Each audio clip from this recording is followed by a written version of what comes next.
लेकिन शुरुआत good morning Bharat में बात उन 6 बड़ी तस्वीरों और खबरों की करेंगे जिन पर आज प्रमुखता से हमारी नजरें बनी रहेंगी।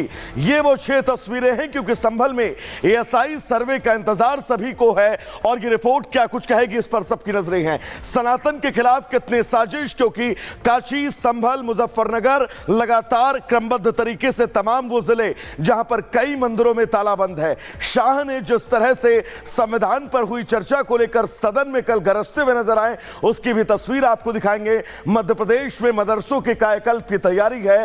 टीका कलावा, रुकेगा छलावा, बड़ा सवाल कुंभ मेले को लेकर। तो वहीं तालिबान पर अब पुतिन मेहरबान नजर आ रहे हैं। तमाम तस्वीरें, तमाम खबरें विस्तार से आप तक पहुंचाएंगे। तो ये 6 तस्वीरें आपने देखी, इन खबरों पर दिन भर हमारी नजर रहेगी। लेकिन सबसे पहले बात संभल की कर लेते हैं। संभल को लेकर जो बड़ी जानकारी मिल रही है, एएसआई सर्वे को लेकर अब वक्त में बदलाव किया गया है। संभल सर्वे को लेकर इस वक्त की बड़ी खबर आपको बता देते हैं कि आज संभल में एएसआई की टीम नहीं पहुंचने वाली है। कुछ कारणों से एएसआई का दौरा आज का टल चुका है। कल एएसआई की टीम संभल का दौरा करेगी, 4 सदस्यीय टीम संभल जाएगी और कल एएसआई की टीम पहुंचने के बाद वहां पर अपनी कार्रवाई में जुटने वाली है। लेकिन आपको यह जानकारी दे दें कि संभल में चल रही कुएं की खुदाई जारी रहने वाली है, मगर एएसआई टीम जो है वो सर्वे करने के लिए अब बुधवार के बजाय गुरुवार पहुंचने वाली है। बुधवार को किसी कारण से एएसआई के सर्वे की प्रक्रिया को टाला गया है और अब अगले दिन यानी गुरुवार को एक दिन बाद यह सर्वे की प्रक्रिया देखने को मिलने वाली है। 4 सदस्यीय टीम जो है वो तैयार है, वो कल यहां पर पहुंचकर सर्वे करेगी। तो बिल्कुल दर्शकों, 4 लोगों की टीम संभल जाने वाली है और सर्वे किया जाएगा एएसआई का। लेकिन न सिर्फ संभल, न सिर्फ काशी, मुजफ्फरनगर से भी एक ऐसी तस्वीर सामने आई है जहां पर सनातन के खिलाफ साजिश की बू जो है वो सामने आ रही है। क्योंकि एक और ऐसा मंदिर है जो सदियों से, वर्षों से उस पर ताला जड़ा हुआ है और अब सवाल यही है कि आखिर सनातन के खिलाफ अब तक के कितनी साजिश की गई है, इनकी कोई संख्या भी निर्धारित है। रिपोर्ट आपको दिखाते हैं।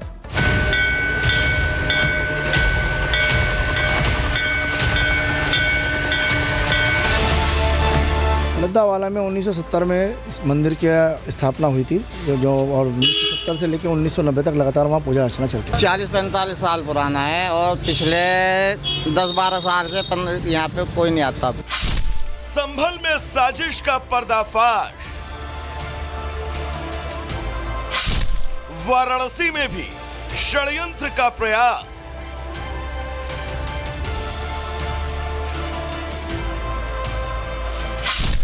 और अब मुजफ्फरनगर में मंदिर पर भड़ास।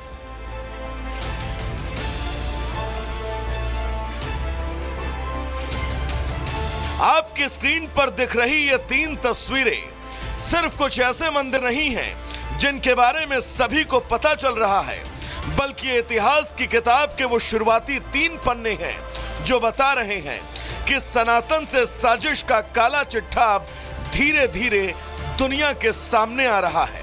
संभल में तो अब इस बात के सबूतों की भी जरूरत नहीं है कि वहां मंदिर है या नहीं। महज बीते 24 घंटे में 2 अलग अलग शहरों में मंदिरों को लेकर जो तस्वीरें सामने आई वो ये बता रही हैं कि संभल में तो बस इस खुलासे का पहला अध्याय है। ऐसे हजारों सबूत देश के कई कोने में पड़े हैं जो ये बता रहे हैं कि सनातन को दफन करने की कोशिश हजारों साल से चली आ रही है। ताजा मामला मुजफ्फरनगर के लद्दावाला का है, जहां 54 साल पहले एक शिव मंदिर का निर्माण हुआ था।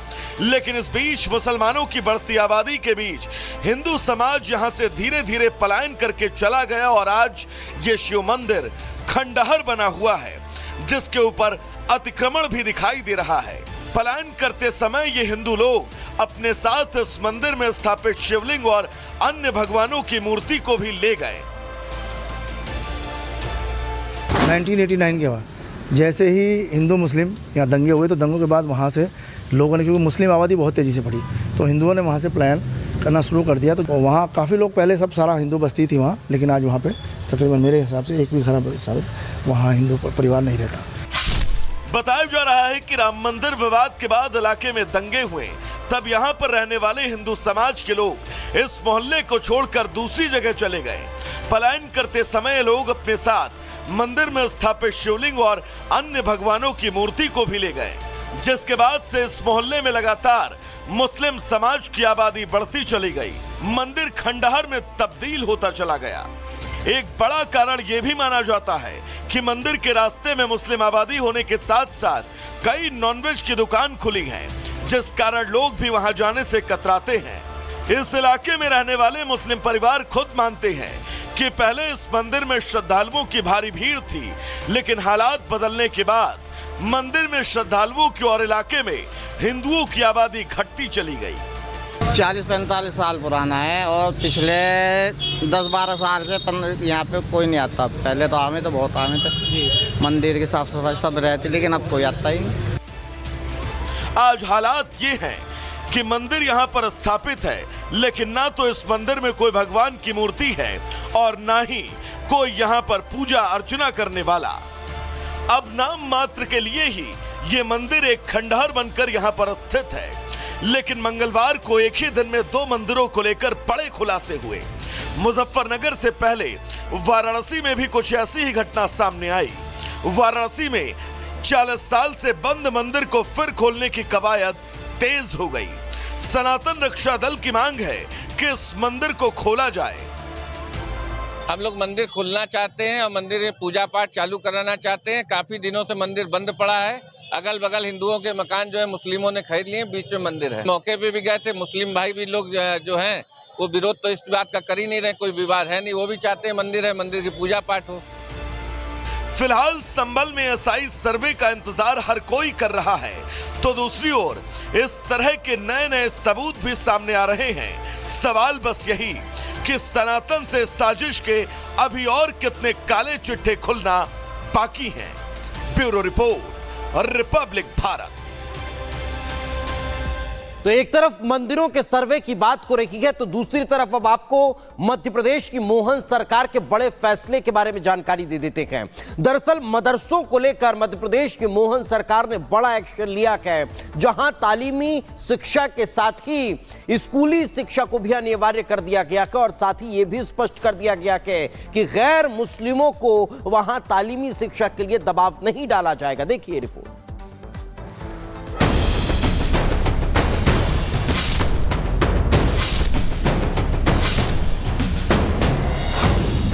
मोहन सरकार का फरमान, मदरसे पर नए नियम तैयार, राष्ट्रगान होगा अनिवार्य, आदेश न मानने पर एक्शन जोरदार।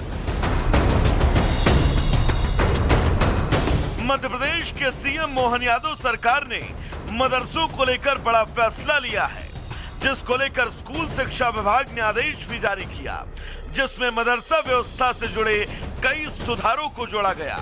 मदरसे से जुड़े नए आदेश के मुताबिक कोई भी मदरसा जो सरकार से आर्थिक मदद लेता है, वो गैर मुस्लिम बच्चों को इस्लामिक शिक्षा या किसी भी धर्म की शिक्षा देने के लिए मजबूर नहीं कर सकता। स्कूल शिक्षा विभाग ने अपने आदेश में कहा है कि अगर किसी मदरसे में गैर मुस्लिम बच्चों के फर्जी नाम पाए जाते हैं तो उनके खिलाफ कानूनी कार्रवाई होगी। यही नहीं, अगर किसी गैर मुस्लिम बच्चों को धार्मिक शिक्षा दी तो उसके खिलाफ भी एक्शन होगा। इस आदेश के तहत अब गैर मुस्लिम बच्चों को मजहबी तालीम देना गैर कानूनी होगा। किसी भी तरह की धार्मिक गतिविधि के लिए अभिभावक की लिखित मंजूरी को अनिवार्य कर दिया गया है। मध्य प्रदेश सरकार ने साफ कर दिया कि अगर उनके आदेश का पालन सही ढंग से नहीं होता है तो मदरसे की मान्यता रद्द करने के साथ साथ उसका सरकारी अनुदान भी बंद होगा।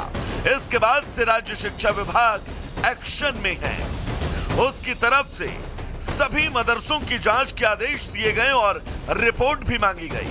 इस आदेश में संविधान के अनुच्छेद 28 का हवाला दिया गया। इस अनुच्छेद में कहा गया है कि राज्य से मान्यता प्राप्त या राज्य निधि से सहायता लेने वाले किसी भी शैक्षणिक संस्थान में उपस्थित होने वाले व्यक्ति को धार्मिक शिक्षा के लिए या ऐसी संस्था में या इससे संलग्न संस्था में धार्मिक उपासना में मौजूद रहने के लिए बाध्य नहीं किया जाएगा। मदरसों के नियमों में बदलाव की बात की जाए तो ऐसा करीब 25 साल से भी ज्यादा समय बाद हो रहा है। यही नहीं, प्रस्तावित नियमों के हिसाब से हर मदरसे में हर दिन राष्ट्रीय ध्वज फहराने के साथ साथ राष्ट्रगान गाना अनिवार्य होगा। दीनी तालीम के अलावा मध्य प्रदेश बोर्ड के कक्षा 1 से कक्षा 8 तक के पाठ्यक्रम को लागू करना होगा। बताया जा रहा है कि एमपी सरकार को लगातार शिकायतें मिल रही थी कि प्रदेश के मदरसों में गैर मुस्लिम बच्चों को भी धार्मिक शिक्षा दी जा रही है। अब इन शिकायतों को गंभीरता से लेते हुए सरकार ने जरूरी निर्देश जारी किए हैं। इतना ही नहीं, ऐसी शिकायतों को लेकर बाल आयोग ने भी अपनी चिंता जाहिर की थी। स्कूल शिक्षा विभाग ने इन शिकायतों के मामलों की जांच के लिए भौतिक सत्यापन करने के निर्देश जारी किए हैं। माना जा रहा है कि इससे अब सुनिश्चित किया जाएगा कि किसी भी गैर मुस्लिम बच्चे को बिना उसके पेरेंट्स की अनुमति के धार्मिक शिक्षा न दी जाए। वहीं अब इस फैसले के बाद प्रदेश भर के मदरसों की गतिविधियों पर कड़ी नजर रखी जाएगी। ब्यूरो रिपोर्ट और रिपब्लिक भारत। तो चलिए दर्शकों, गुड मॉर्निंग भारत में आगे बढ़ेंगे और बात किसान आंदोलन से जुड़ी करेंगे। दरअसल किसान आंदोलन को लेकर बड़ा अपडेट ये है कि किसानों का आज बड़ा जत्था रेल रोको आंदोलन के जरिए प्रदर्शन करता हुआ नजर आएगा। पंजाब में आज किसानों का रेल रोको आंदोलन आपको नजर आएगा और आपको यह भी बता दें कि दोपहर 12 बजे से 3 बजे तक यह अभियान आज चलने वाला है और इस अभियान को लेकर तैयारी पूरी कर ली गई है।